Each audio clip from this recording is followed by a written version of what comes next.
If I were to say, hey, let's talk about consent, what would you say? Sexual consent is defined as the voluntary positive agreement to participate in a specified sexual activity, either verbally or non-verbally.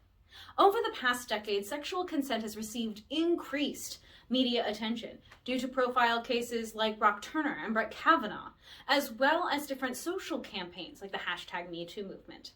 This increased media attention provides an interesting opportunity for social scholars like myself to look at areas like online participation in topics of sexual consent.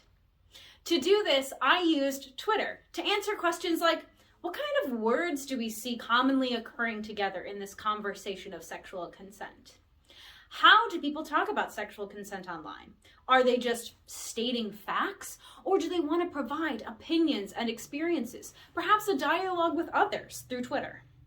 What about different sources? How does it change when a nonprofit organization discusses consent versus an individual?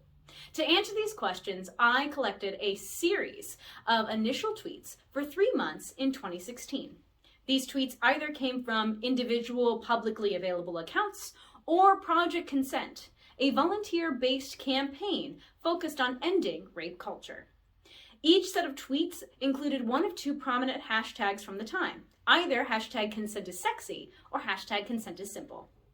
Using this data and 3 independent coders, we found some interesting results on online participation regarding sexual consent. First, when it came to things like how words were used, groupings were seen with organizations like Project Consent, featuring the highest pairings of victim and blame, support and survivor, as well as rape and culture. This same type of grouping didn't occur with individuals and was more unique based on the people who were participating. Next, we saw that when it came to how the conversation was occurring, individuals were often providing anecdotal experiences as well as trying to gather engagement between others by asking questions with one another. This differed from organizations like Project Consent that used their tweets predominantly to educate or share facts about what constitutes and what does not constitute sexual consent. This research is an important area for online participation and understanding areas like sexual health and sexual consent, respectively.